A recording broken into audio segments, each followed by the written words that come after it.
بچہ اور جنگلی سانپ۔ ایک دفعہ کا ذکر ہے کہ جنگل کے قریب ایک چھوٹے سے گاؤں میں ایک بچہ رہتا تھا۔ اسے جنگل کی تلاش اور جانوروں اور پودوں کی تلاش کرنا پسند تھا۔ وہ متجسس اور بہادر تھا، لیکن مہربان اور نرم مزاج بھی۔ ایک دن اسے ایک سانپ زمین پر پڑا ہوا ملا۔ یہ حرکت نہیں کر رہا تھا اور بہت بیمار لگ رہا تھا۔ بچے کو سانپ پر ترس آیا اور اس نے اس کی مدد کرنے کا فیصلہ کیا۔ اس نے اسے احتیاط سے اٹھایا اور گھر لے آیا۔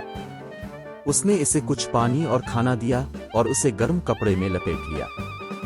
اس نے امید ظاہر کی کہ سانپ جلد ٹھیک ہو جائے گا۔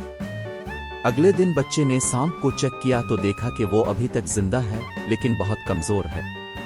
اس نے سوچا کہ اس میں کیا خرابی ہے اور وہ اس کا علاج کیسے کر سکتا ہے۔ اسے یاد آیا کہ اس کی دادی جڑی بوٹیوں اور ادویات کے بارے میں بہت کچھ جانتی تھی، اس لیے اس نے ان سے مشورہ لینے کا فیصلہ کیا۔ وہ سانپ کو ساتھ لے کر اپنی دادی کے گھر چلا گیا۔ وہ اسے اتنے خطرناک جانور کے ساتھ دیکھ کر حیران رہ گئی، لیکن اس نے اس کی کہانی سنی اور اس کی مدد کرنے پر راضی ہو گئی۔ اس نے سانپ کا معائنہ کیا اور کہا کہ اسے کسی اور سانپ نے کاٹا ہے اور اسے زندہ رہنے کے لیے ایک خاص تریاک کی ضرورت ہے۔ اس نے بچے سے کہا کہ جنگل میں جا کر سانپ روٹ نامی پودا تلاش کرو۔ اس میں جامنی رنگ کے پھول اور سبز پتے تھے اور یہ دریا کے قریب اگتا تھا۔ اس نے کہا کہ اسے اس کی کچھ جڑیں واپس لانی ہیں اور انہیں پانی میں ابالنا ہے۔ پھر اسے سانپ کو کچھ مائع پینے کے لیے دینا پڑا اور وہ ٹھیک ہو جائے گا۔ بچے نے اپنی دادی کا شکریہ ادا کیا اور واپس جنگل کی طرف بھاگا۔ اس نے سانپ کی جڑ کے پودے کو تلاش کیا اور تھوڑی دیر بعد اسے مل گیا۔ اس نے اس کی کچھ جڑیں کھود کر اپنے تھیلے میں رکھ دے۔ وہ جانے ہی والا تھا کہ اس نے اپنے پیچھے سسکی کی آواز سنی۔ اس نے مڑ کر دیکھا تو ایک بہت بڑا سانپ سرخ آنکھوں سے اسے گھور رہا تھا۔ یہ وہی سانپ تھا جس کو بچایا تھا، اسے کاٹ لیا تھا اور وہ غصے میں تھا کہ وہ اس کا شکار لے گیا تھا۔ اس نے اپنے جسم کو جوڑ لیا اور حملہ کرنے کے لیے تیار ہو گیا۔ بچہ ڈر گیا، لیکن وہ بھاگا نہیں۔ اس نے جڑوں والا تھیلا اپنے سامنے رکھا اور کہا، برا کرم مجھے تکلیف نہ دے، میں آپ کے دوست کو بچانے کی کوشش کر رہا ہوں۔ وہ بہت بیمار ہے کیونکہ آپ نے اسے کاٹ لیا، اور اگر میں ایسا نہ کروں تو وہ مر جائے گا۔ اسے یہ دوا دو۔ سانپ نے بچے کی طرف دیکھا اور دیکھا کہ وہ سچ کہہ رہا ہے۔ اسے احساس ہوا کہ اس نے اپنی ہی قسم پر حملہ کر کے غلطی کی ہے اور اس سے بہت زیادہ تکلیف ہوئی ہے۔ اس نے اپنے کیے پر افسوس محسوس کیا اور بچے کو جانے دینے کا فیصلہ کیا۔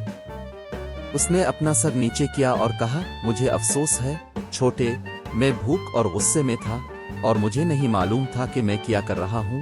تم میرے دوست کی مدد کرنے کے لیے بہت بہادر اور مہربان ہو، اگرچہ وہ تمہارا دوست نہیں ہے۔ تم دوائی لے کر جا سکتے ہو۔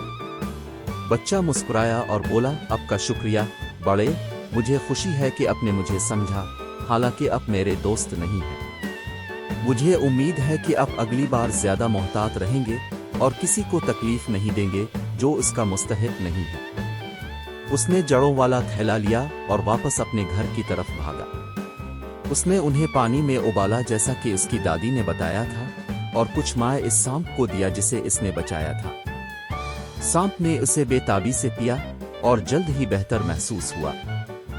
بچہ یہ دیکھ کر خوش ہوا کہ اس کا دوست ٹھیک ہو رہا ہے، اور اس نے اسے پالتو جانور کے طور پر رکھنے کا فیصلہ کیا۔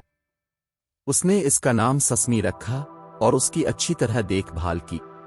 وہ اکثر جنگل میں بھی جاتا تھا اور دوسرے سانپ سے بھی دوستی کر لیتا تھا۔